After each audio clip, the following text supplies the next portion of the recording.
Here today, back again with something entirely different yet again. And so this is a really compact 4x4 piston engine, just a single cylinder.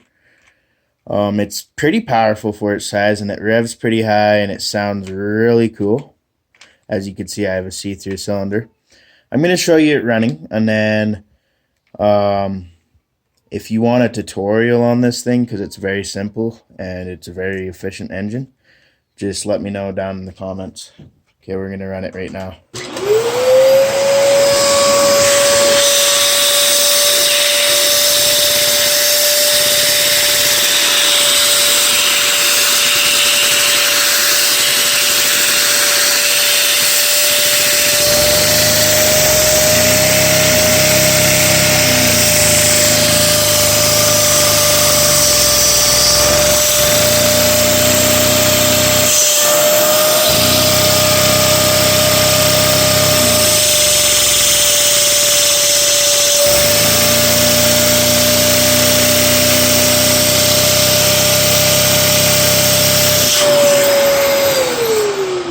Okay, let me know down in the comments if you want a tutorial on this thing.